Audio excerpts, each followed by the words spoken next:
Thank you for everybody for registering and coming to the talk as well. I'm not a Gothic scholar, but I always welcome this space as well to put my research or my interest in the supernatural, the Gothic, some of these themes.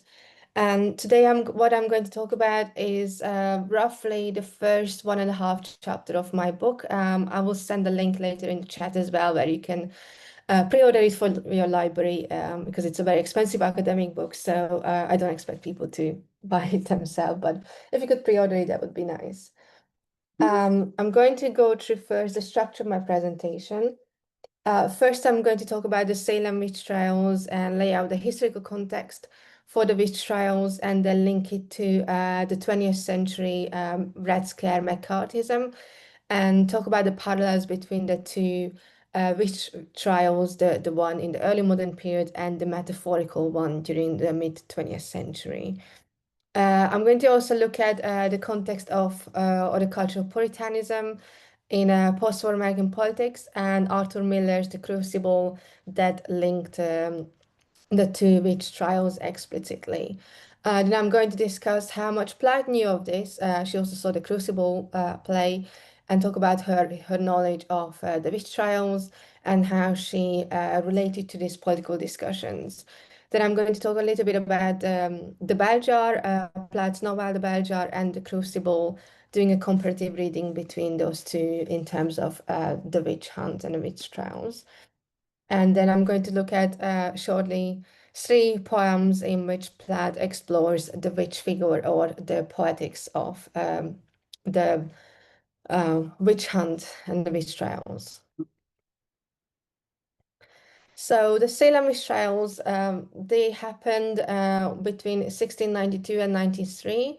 They came quite late in terms of the witch trials, especially because in New England, many of those beliefs and the witch trials came in later, the influences from European settlers. So there was a little bit of a delay in terms of when the witch trials happened in New England.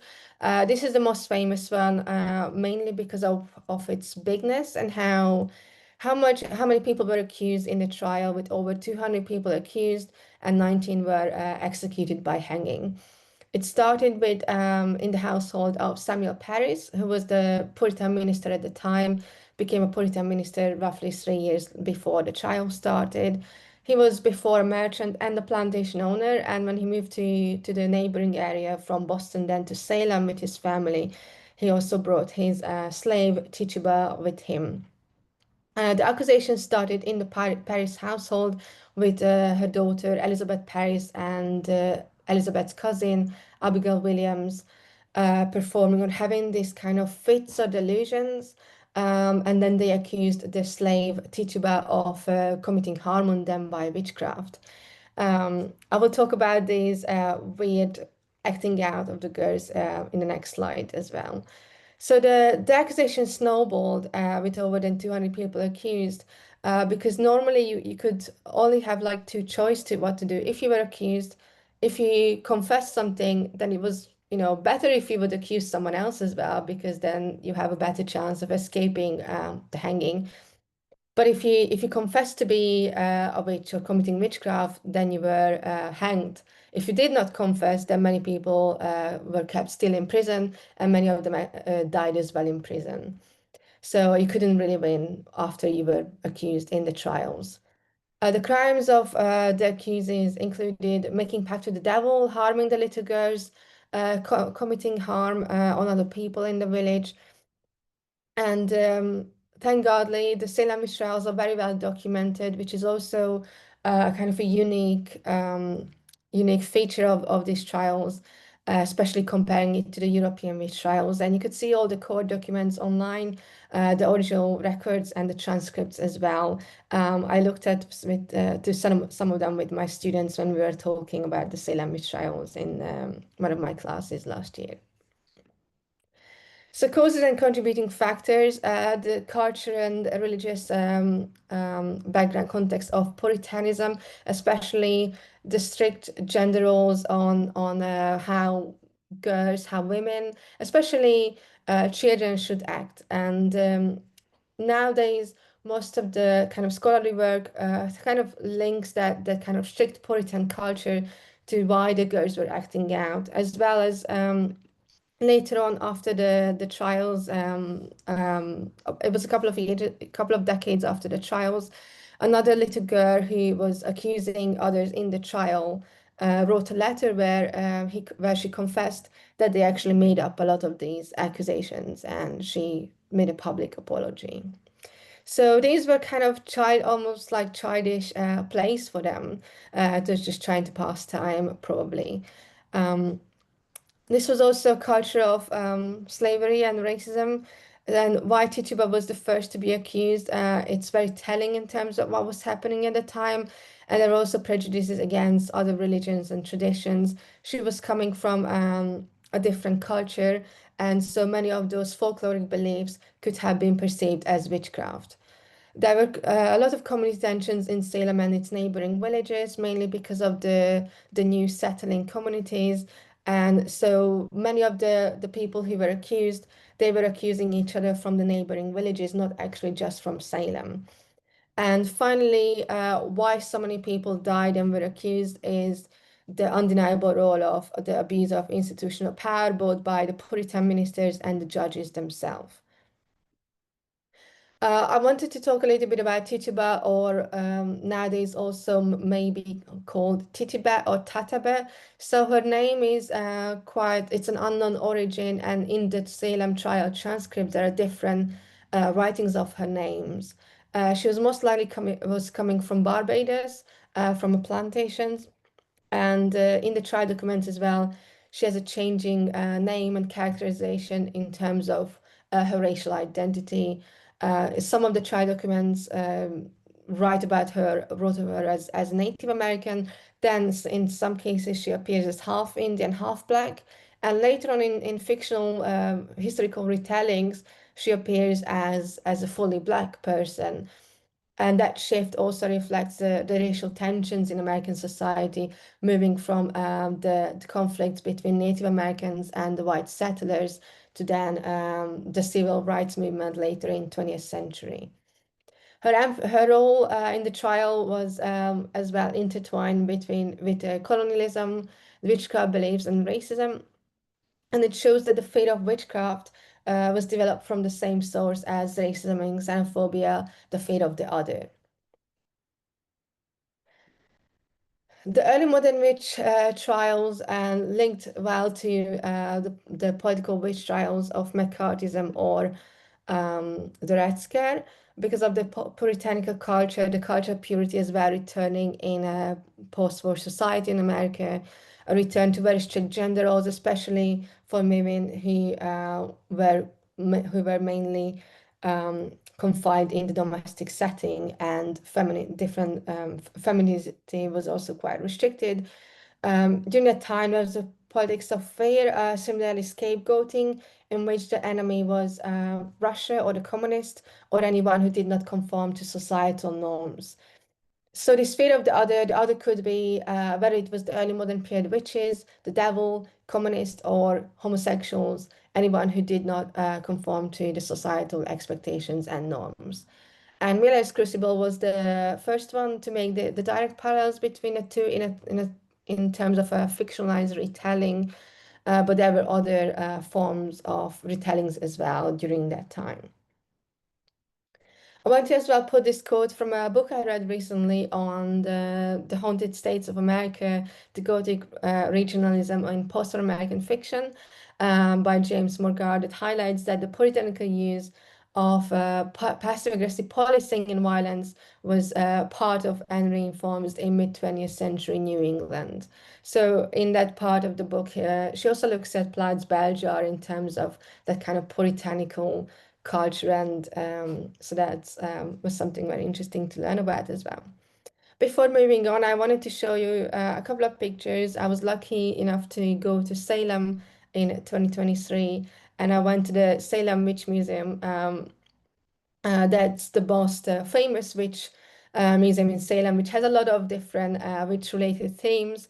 And in this one, there is a retelling of the witch trials in sort of dark Gothic setting with these figureheads. So it's a quite good and interesting retelling, tells the whole story of the trials with names.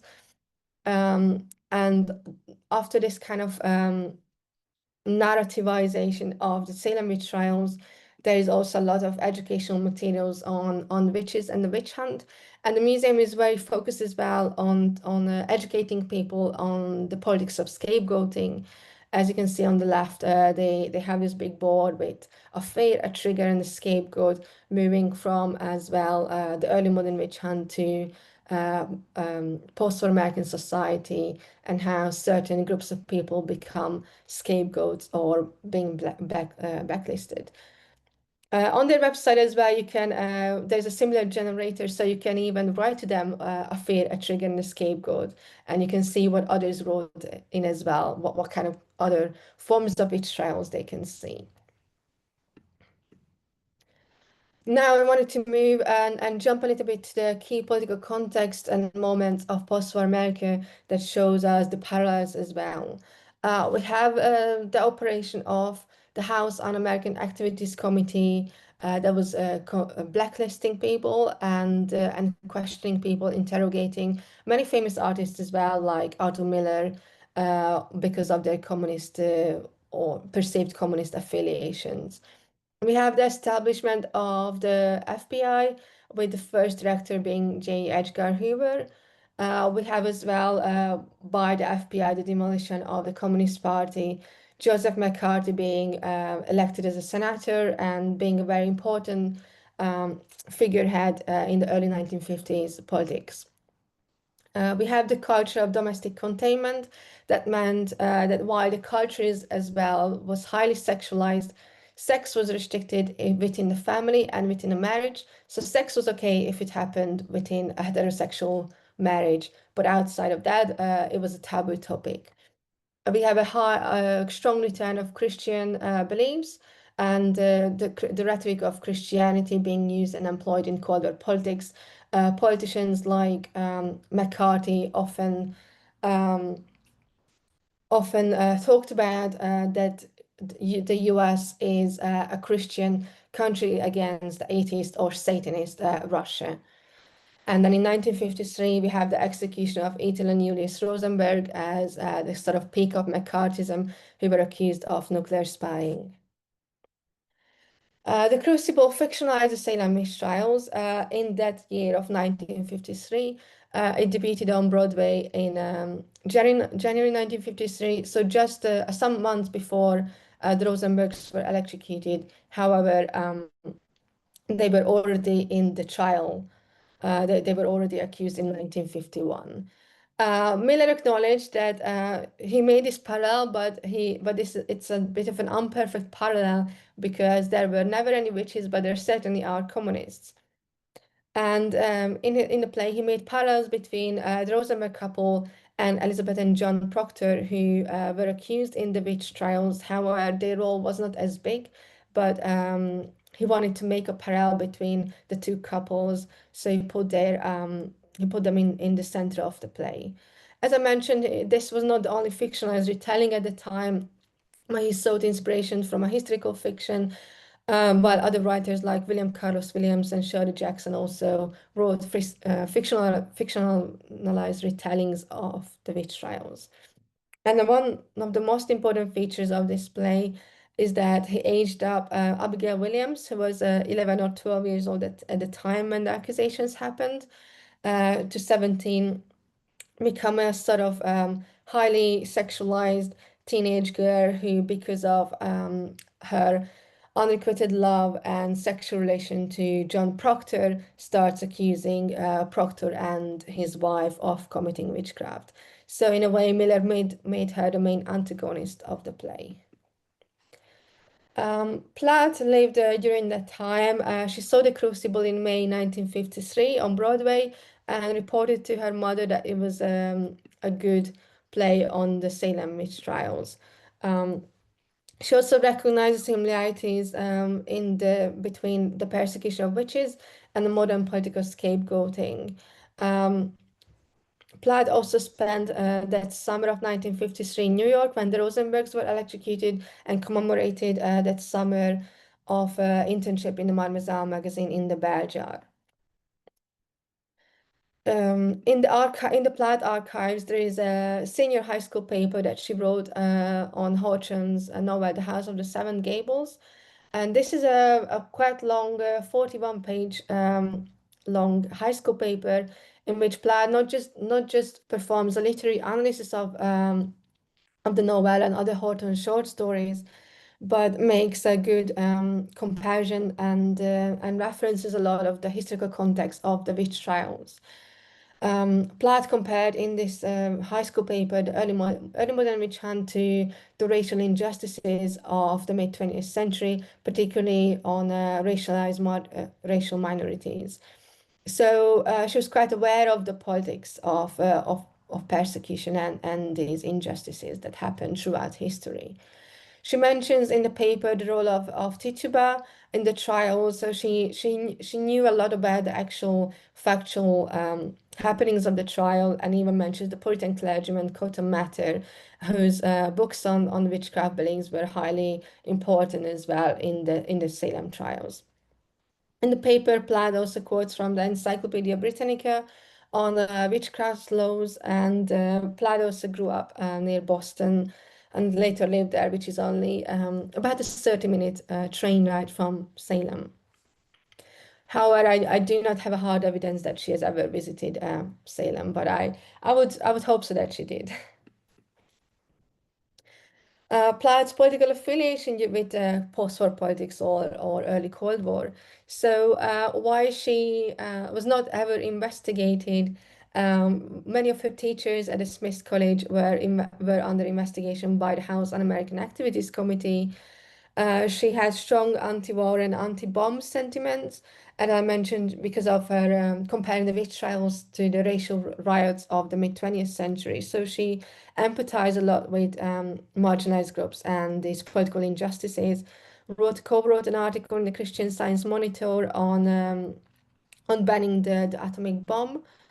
And in her letters especially that she wrote to her mother, she fully expressed her politics and disagreement with the McCarthy witch hunt and the Eisenhower administration. Plath's recent biographer, Heather Clark, noted that many of Plath's opinions that she expressed in her letters, however, would have earned her a blacklisting in the FBI because of her strong anti-war and anti-bomb opinions. Plath fictionalizes, I said, in the bell jar, her experiences of the 1953, of the summer of 1953, during which she also she starts the novel with the electrocution of the Rosenbergs in the novel with that quite famous sentence. It was a queer, sultry summer. The summer they electrocuted the Rosenbergs, and I didn't know what I was doing in New York. In her journals that Plath wrote in 1953 while she was at Mademoiselle internship, she wrote quite deeply about seeing the Rosenberg's execution. And she was quite appalled by it and felt quite strong emotional resonance, had a strong emotional resonance to the subject. And her journal as well highlights a kind of voyeuristic the voyeurism of the execution as she even satirizes it. Why is it not being publicly televised? And it's so appealing to her that it was ever done. While Plath's many of her of the other girls who were partaking in the internship were quite in favor of the execution of the Rosenberg. So Plath had a strong discussion and disillusionment with these with the politics of the others. This was a time as well when sexuality and sexual moral panic were in the forefront of American society. In the same year when the Crucible came out and the bell jar and the events of the bell jar take place, this report, The Sexual Behavior in the Human Female, was published by Albert Kinsey and his team. So this was a report that was done after 2 years before that. That was a report on the sexual behavior in the human male, but that wasn't that important in terms of societal beliefs. This one shook American society on and created a moral panic on so-called sex ideology, mainly because of the interviews and the findings were that young women who are not married have sex, and as well that they masturbate and they're not always very passive in sex. So this shook American society up. Plath wrote in her letters as well that the Unitarian Church discussed that. So this was something that was even discussed in church communities. And during in that American post-war society, nonconformist sexuality was equated with nonconformist politics. Particularly, communists were regarded as sexual nonconformist. And in that during the Mademoiselle internship, Plath was tasked to write a review of this King's report. However, then the Mademoiselle editors thought it's a bit too risky to run that review. So in the end, that didn't happen. What I wanted to discuss here is the importance of policing of female sexuality and how it appears in the Crucible and the Bell Jar. While the Crucible is critical of cold war politics and McCarthyism, it reinforces many of the sexist post-war views on women's sexuality, particularly by aging up Abigail, who I mentioned before, and her becoming the main antagonist of the play by expressing her strong sexual desire towards a married man. Miller also acknowledged that during this time or of the early modern witch trials, sex, sin, and the devil were highly linked. So they as they continue to be in Salem and are today. So yes, while it's true that some of the beliefs on witchcraft and diabolism were linked to sexuality, for example, women were thought to be weaker because of the devil's they could give into the devil's desire, the devil's attraction, and were often accused of having sex with the devil or participating in his witches sabbath that were highly sexualized. So Miller was playing on to many of these witchcraft beliefs on sexuality and the policing of female sexuality by the puritanical post-war society as well. I linked this kind of strong theme of female sexuality in the Bell Jar and the Crucible. Plath draws on that moral panic of the time of the 1950s, in which she writes in the Bell Jar that men would try and persuade girls to have sex with them, and then they would promise them to marry them. However, then they would just discard them later after they had sex with them. And this actually kind of what happens in the Crucible. And while Esther struggles with that lack of sexual freedom of the time, Abigail in the play openly articulates her sexual desires, but then is met by rejection by the married man. Something that I found that quite recently is that there's a newish retelling of that story on Broadway by a play called John Proctor is the Villain, that draws attention to the sexual misconduct of the play or that sexual double standards, and by bringing it into this contemporary Me Too era, reimagining the play in a high school setting where the girls or the high school students study the Crucible, and their teacher is also their sex ed teacher, who then they find out that has a sexual relation with the student. And I wanted to show you this short clip, so if you could stop the recording for a second.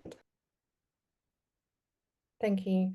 Yeah, well, I think this is sort of like a musical in which they play a lot of Taylor Swift songs as well, and other kind of popular pop music and dance to it. So this is a sort of modern contemporary imagination of the vilification of female sexuality and how that happened during that time. And I argue that that's the kind of link between the Crucible and the Bell Jar as well, the vilification, how they look at female sexuality. Miller also made connection between the Rosenbergs and the Proctors in terms of their initials, using Elizabeth and John, and also Ethel and Eunice Rosenberg. Why this happened, the play came out before the Rosenbergs were electrocuted. Proctor also happens to be a kind of Miller's self-insert character who towards the end has a long monologue that also could be almost a monologue on a kind of McCarthyist witch hunt in which he becomes this martyr figure. In Plath's novel, she makes connection between Esther Greenwood and Ita Rosenberg, and it is the metaphor of the torture that links the electrocution of the Rosenbergs and Esther's electroshock therapy. She perceives this electroshock therapy, botched electroshock therapy, as torture, and that she was about to die and being fried to death, which is very similar to the reporting, some of the reportings of the electrocution of the Rosenbergs. I put that New York Times article quote on the execution of the Rosenbergs. What was really interesting in that is that they decided to execute her second because in case one of them confesses, if they execute the mother first, there is going to be a public outcry. However, by executing her second, they would appeal that's going to be better in case one of them, in case she confesses towards the end, and then they save the mother. But because of her affiliation with communism and a strong perceived non-conformism, she was believed to be rejecting her role as a mother. And particularly by the FBI director at the time, J. Edgar Hoover, Ita Rosenberg was perceived as the worst out of the two because she abandoned her motherly duties and gave into the political cause. In Plath's novel, Esther has strong feelings or strong kind of lack of maternal instinct, in which she criticizes the gynecology, the medical industry of gynecology, and perceiving how how mothers give birth is actually like torture. So there's a strong similarity between these medicalized as well as politicized institutions that punish women for being different.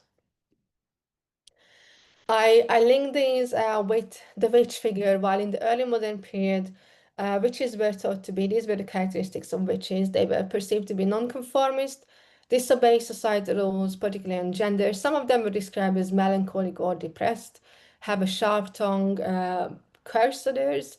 So there was also policing of women's speech and perceived lack of maternal instincts, sexually weaker, and they were punished by ecclesiastical or state authorities.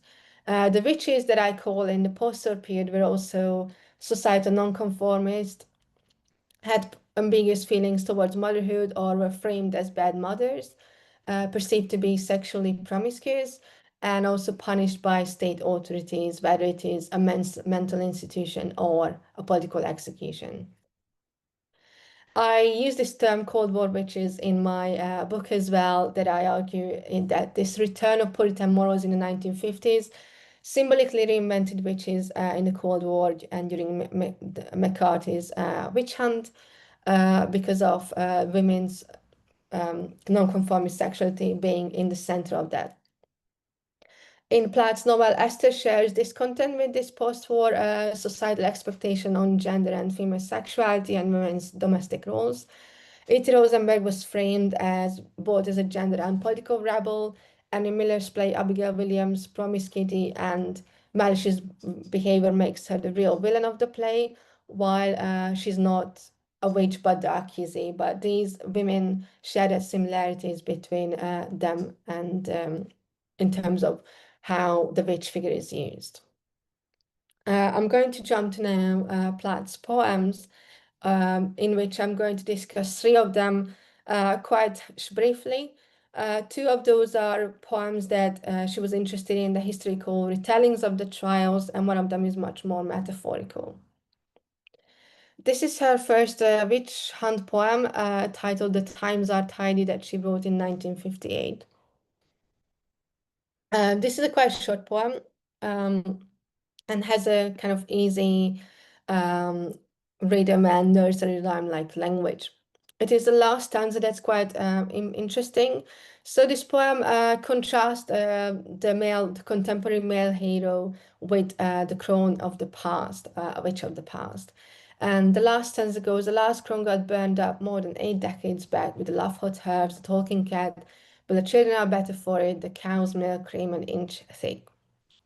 The last couple of lines allude to a lot of the witchcraft and folkloric beliefs, the witch having knowledge of herbs and potions, and also having a cat, having a talking cat as a familiar animal, the witch.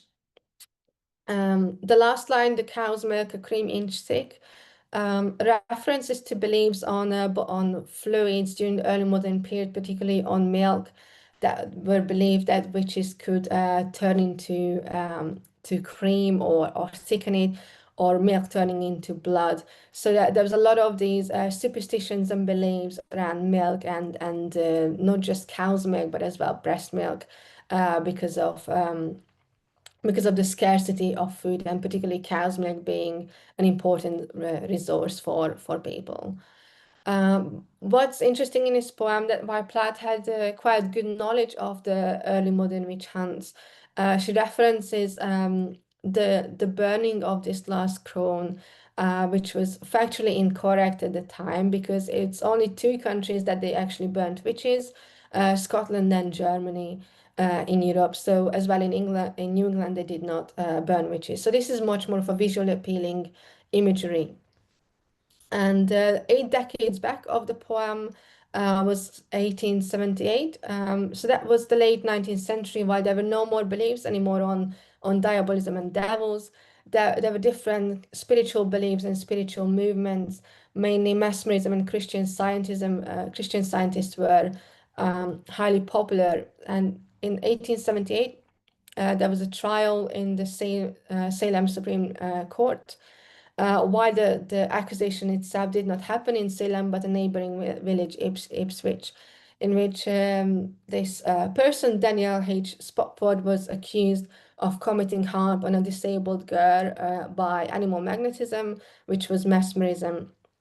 And the accusation was highly similar to what happened in Salem in 1692, committing harm on a young girl. And because of the parallels between the two cases happening in Salem and the accusations that linked the two, this was framed in the newspapers at the time, as well as the second Salem witch trial. So while I do not have evidence of that Plath knew of this, I think it's not a coincidence that she references to 8 decades back, and it shows a strong inclination towards that she knew of this second Salem witch trial. Another poem that she wrote a year later called Witch Burning, in which she uses again the visual appealing imagery of the burning witch. This is a poem that starts with a burning of the witch in the marketplace, and then ends with the speakers burning a sort of rebirth. And we do not know what happens with her towards the end, in the end, whether she's actually burned or is reborn from the fire. The marketplace in the poem also references to the public side of execution, but it also alludes to the Scarlet Letter that Plath really, really loved, um, because it's the marketplace in the Scarlet Letter where Hester's prince, Scarlet Leigh, is being looked at. She becomes this. The Puritan gaze is looking at her, and it is in that puritanical society that the marketplace is essential stage in which she and her scene is being looked at. Plath also had a strong emotional resonance to the subject. During that time, she wrote in her journal that she had a fight with Ted Hughes, her husband, and Ted Hughes accused her of throwing away his book on witches. And Plath says because she could never stand the torture parts. I tried to identify this book from his archives. Unfortunately, it's really lost or was actually thrown away. But it tells you that Plath read some historical accounts of the witch trials as well. And in this poem, the fiery imagery signifies both rebirth and the torture of the poetic persona, similarly to what we see this metaphor of torture being used in the bell jar. Plath Speaker, while uses a first-person narrative, she distances herself from the witch, and it's not fully embodying and embracing the witch figure. There's a little bit of a distance between the witch and the poetic persona. The last poem that I will briefly discuss is Plath's, probably one of the most famous poem, Lady Lazarus, that she wrote in 1962 and appears in her Ariel collection. This poem has a strong metaphorical use or employs the witch prosecutor dynamic in a much more metaphorical way. In this poem, Plath references to the Holocaust and uses the Jews as a kind of persecuted, marginalized group, and also employs the post-war, Cold War context. So it's a highly politicized poem in which the poetic speaker is a persecuted woman who is being put together and born again. And the poem highly in the poem, the speaker identifies with these marginalized groups, whether it is a witch, whether it is a heretic, a Jew. She becomes this embodiment of any kind of marginalized identity. And what you see in the poem is that it doesn't matter whether it is a god or a Lucifer another kind of patriarchal authority, could be God, could be Lucifer, could be a doctor. Plath links them because of the theme of abuse of institutional power. So Plath was also interested at the time in historical in reports on medical experimentation done by the Nazis during World War II. So she references to this hostile doctor figure that puts her back together and experiments on her body. What I was really interested in this poem that I can't show you, unfortunately, is the holograph of the poem that's highly explicit on the witch prosecutor power dynamic. And Plath seeks inspiration from martyrs like Joan of Arc, who was a witch and a martyr figure at the same time. And in the holograph, Plath explicitly uses those terminologies of torturer, priest, and she's being chosen by the crowd. She's not the one just um, being persecuted, but it's also some allusions to her sexual crimes. Plath had strong critical views of Christianity and merges this authoritarian doctor and executioner. In the holograph, it's also a priest and the torturer, similarly to what we see in the bell jar. And the female body is in the center stage of it, like in a witch burning poem that's disassembled, bruised, buried, and then transformed through the fire that's giving her both life and death.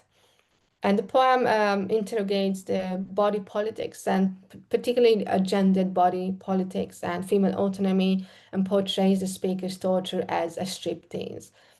What I also wanted to show just about a minute of this clip of the film The Passion of Joan of Arc.